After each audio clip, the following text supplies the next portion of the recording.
नमस्कार दर्शकों, मैं ज्योतिषी रमन कुमार आपका स्वागत करता हूं।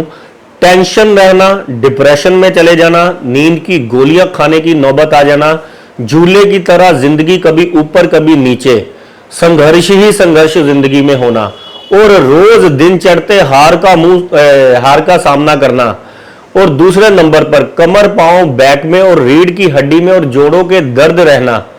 जिसकी कुंडली में केतु ग्रह खराब होता है उसके शरीर में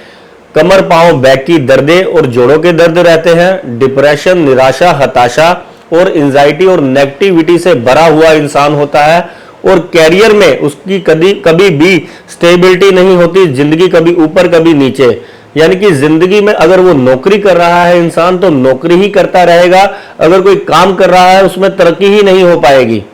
और इधर उधर भटकेगा। कहीं मेरे पर किसी ने जादू टोने तो नहीं कर दिए, कहीं मेरे पर इसने तो नहीं कुछ कर दिया। छोटी सी बात को ऐसे इंसान इतनी ज्यादा सीरियस ले लेते हैं, छोटा सा झटका जो है सहन नहीं कर पाते और उनके हाथ पांव फूलने लग पड़ते हैं कि हैं अगर किसी ने कोई भी बात कह दी उनके सामने तो दिमाग जो है एकदम से इतना ज्यादा परेशान हो जाता है कि एंजाइटी, डिप्रेशन में चले जाता है इंसान।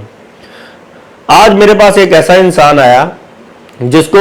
बहुत बड़े ज्योतिषी किसी ने बता दिया कि तेरा केतु 12वें घर में है, तेरे को मोक्ष मिलेगा, तू जिंदगी में, यानी कि ये तेरा आखिरी जन्म है, क्योंकि केतु 12वें घर में लिखा हो गया है कि आखिरी जन्म होता है और मोक्ष को प्राप्त होता है। तो वो इंसान इतना ही सोचकर खुश हो गया कि मेरे को ज्योतिषी ने मोक्ष कह दिया है। कमाल की बात है। और मैंने उसको जब उसका होरोस्कोप देखा, मैंने कहा तेरा कैरियर में बहुत ज्यादा उतार चढ़ाव और संघर्ष चल रहा है, तू टेंशन, डिप्रेशन, स्ट्रेस से गुजर रहा है, नींद की गोलियां खाने की तेरी नौबत आ गई है और नुकसान, खर्चे, कर्जों में तू फंसा हुआ है, रिश्ते नाते तेरे खराब हो गए हैं। तो वो कहता है बिल्कुल मैं बहुत ही ऐसे ही हालातों से गुजर रहा हूं। मैंने कहा तेरा केतु जो है तेरा इस वक्त जो है बहुत नेगेटिव रोल प्ले कर रहा है तेरी जिंदगी में। केतु 12वें घर में जो पड़ा हुआ है ये तेरी रातों की नींद खराब कर रहा है, तेरा कर्ज बढ़ा रहा है, तेरे को एंजाइटी और डिप्रेशन दे रहा है। वो इंसान लेकिन ये सोच रहा है कि मेरे को ज्योतिषी ने किसी ने बता दिया है जिसकी फीस बहुत ज्यादा है, तू तेरा आखिरी जन्म है, तू मोक्ष को प्राप्त होगा। मैं ये कहना चाहता हूं जो अंत में मर जाएगा वो कहां पर जाएगा ये किसने देखा है। ये जो यात्रा है जीवन की, अगर हम इसमें दुखों से मोक्ष को प्राप्त करा पाए किसी को, अगर कोई ऐसा उपाय बताए, ना कि इधर उधर अनर्गल बातें करें, कोई आ जाए हमारे पास तो उसको दुखों से छुटकारा करवाने वाले उपाय, ना कि इस शरीर से छुटकारा कराने के बाद तेरे को सुख मिलेगा, तू मोक्षों को प्राप्त होगा, अप्सराएं तेरे को जो है मिलेंगी, तू स्वर्ग को प्राप्त होगा, ये किसने देखा है। भगवान श्री कृष्ण तो कहकर गए हैं अंत तू मेरे पास ही आएगा, ये सच है। लेकिन जो ये जीवन तेरे को दिया है, ये जो यात्रा तूने करनी है जन्म से लेकर मृत्यु तक, इसमें कर्म करना है और अपने रास्ते जो है जो खुद ढूंढने हैं, अपने अच्छे लोग, अपने बुरे लोगों की पहचान तेरे को खुद करनी पड़ेगी। ये कर्म तेरे हाथ में दिया हुआ है। तो हम ज्योतिषी इतना स्टडी क्यों करते हैं कि लोगों को उनकी इन परेशानियों से मुक्ति करवाएं, ना कि उनको यह बताएं कि हाँ भी तेरा जो आखिरी जन्म है तू तो मोक्ष को प्राप्त हो जाएगा। तो कृपया करके मेरा थोड़ा सा आज ये मन बेचैन हुआ क्योंकि वो इंसान इतना भोला भाला था और इतने ज्यादा परेशानियों में था तो उसको ये बता दिया।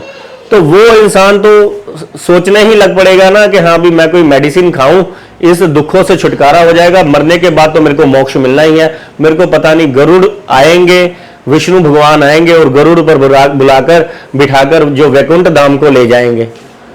तो ऐसे ज्योतिषियों के पास जाने से भी आपको जो है बचना चाहिए, जो आपको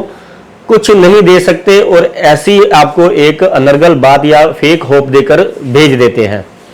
अगर आपको केतु तंग कर रहा है, अगर हार का सामना करना पड़ रहा है, झूले की तरह जिंदगी कभी ऊपर नीचे हो रही है, आपके जो है पीछे से दुख पीछे हट ही नहीं रहा और केतु की अंतरदशा, महादशा, पत्यंतर दशा या कुंडली में केतु आपका गोचर में 6, 8वें, 12वें, चौथे या तीसरे घर या 9वें घर में से या किसी भी ऐसे घर से गुजर रहा है, अगर आपने ये उपाय कर लिया तो केतु के दुष्प्रभावों से आप बचेंगे और आपके रास्ते खुलेंगे।